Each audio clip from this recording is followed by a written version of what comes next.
जैसे भानु का पर्यायवाची शब्द सूर्य होता है। सूर्य न कभी सोता है, न कभी रुकता है, न कभी झुकता है, अपनी चाल में मस्त रहता है। 12 घंटे आपको प्रकाश देता है और विश्व के जो शहंशाह बनते हैं 12 घंटे उनको भी जाके प्रकाश देता है।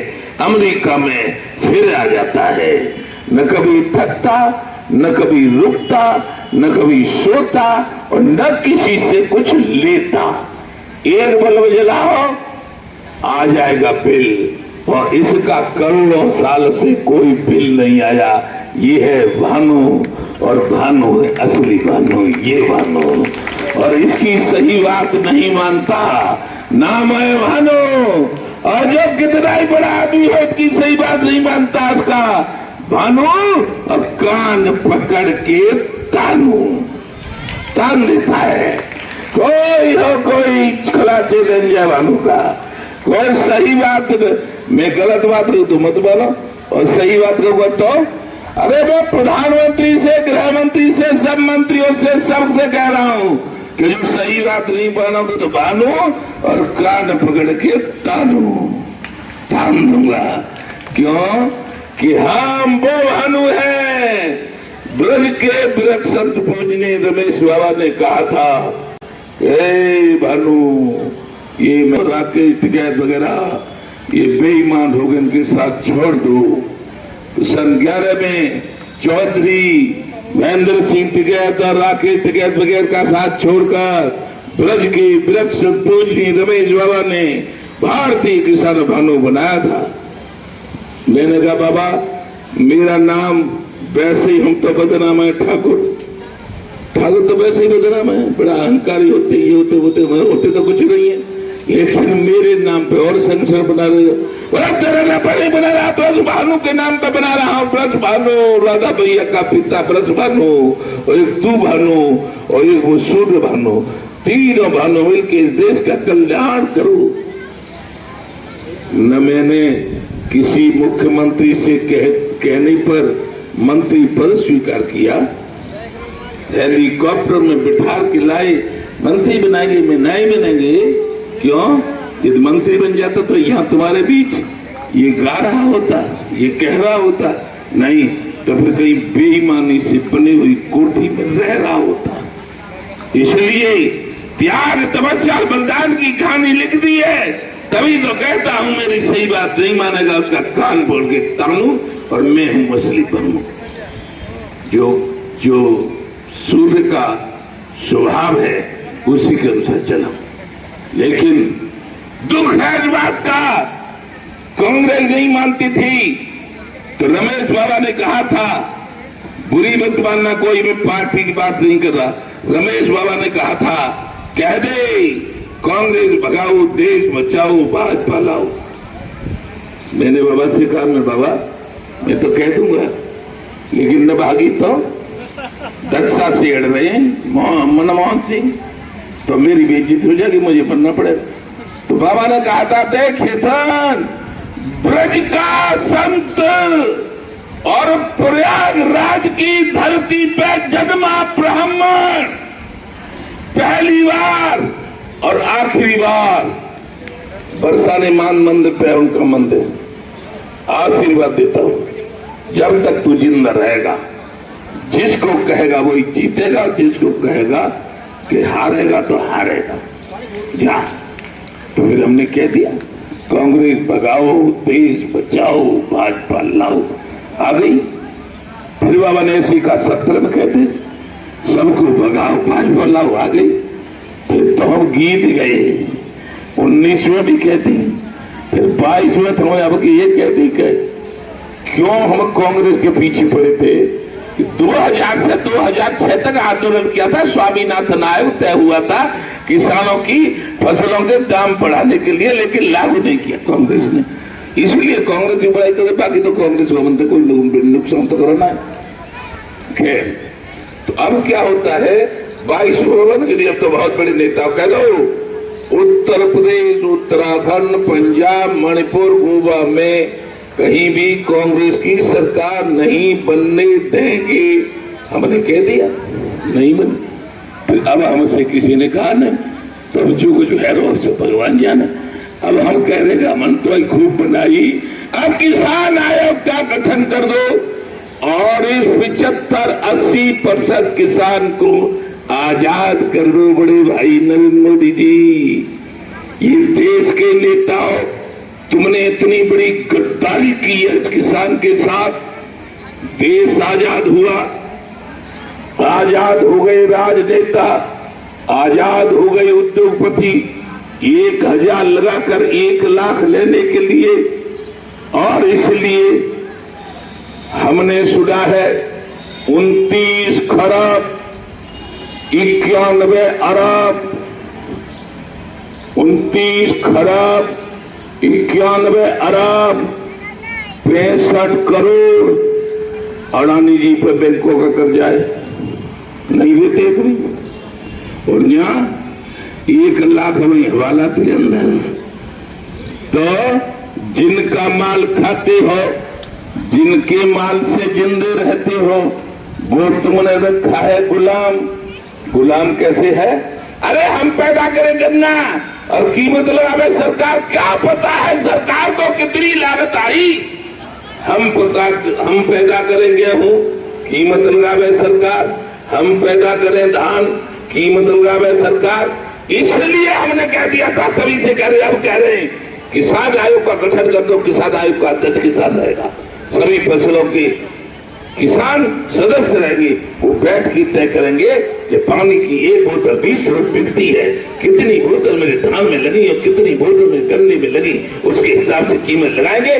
खाओ खाओ, मैं आजमगढ़ में कह रहा हूँ खाओ, तो कीमत हम जो मांगेंगे वो देनी पड़ेगी, नहीं तो हेलीकॉप्टर खा लो, सोना चांदी हीरे जवाहरात, कार, स्कूटर, मोटरसाइकिल, साइकिल खा लो। हमारा खाओगे तो भानु भानु भानु वो काल में कुछ छला लगेगा, तुम्हारा रसगुल्ला निकल के बाहर आ जाएगा। जेल में डाल दो, फांसी पर चढ़ा दो, गोलियों से बनवा दो। लेकिन आज की 26 जनवरी जो उत्साह मना रहे हो ना, इस किसान को भी आजाद करना पड़ेगा अपनी मेहनत की कीमत लगाने के लिए।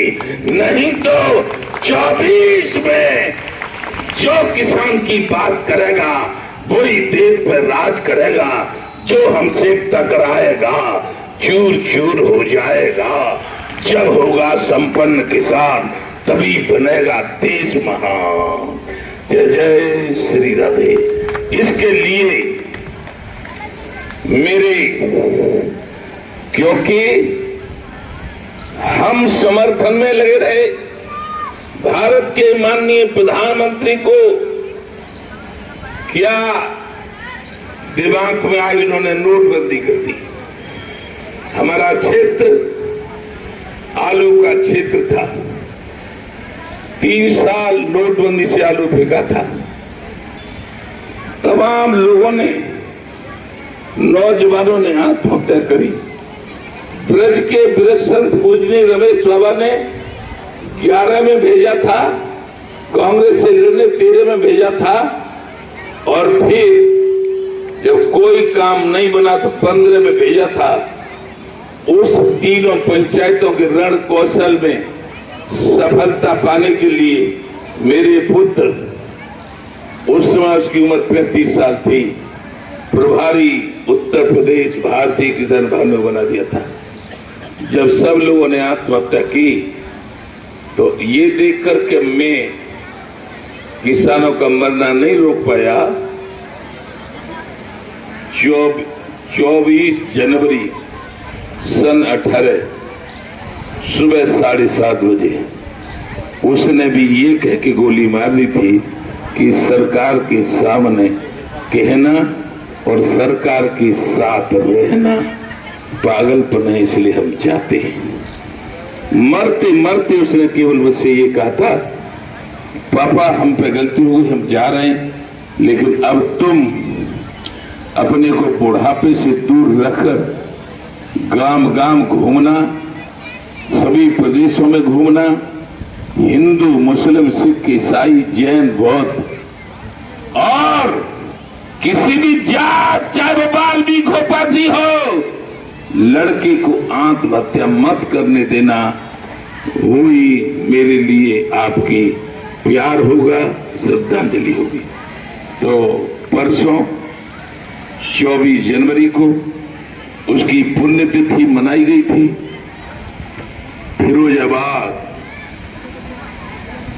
इमलिया उमरगढ़, तहसील टूंडला, जनपद फिरोजाबाद में वहां ही तय हो गया है कि 11 फरवरी से किसान आयोग का गठन के लिए 75 साल में किसान विरोधी नीतियों के कारण किसान कर्जदार है, वो कर्जा खत्म करवाने के लिए, माफ करवाने के लिए और किसान को आजाद करवाने के लिए, अपनी कीमत लगाने के लिए, और हमारे जो पुलिस के भाई हैं शहीद हुए थे कानपुर में, 8 इस तरह पुलिस के भाई शहीद हो जाएं तो उनको मुआवजा 2 करोड़।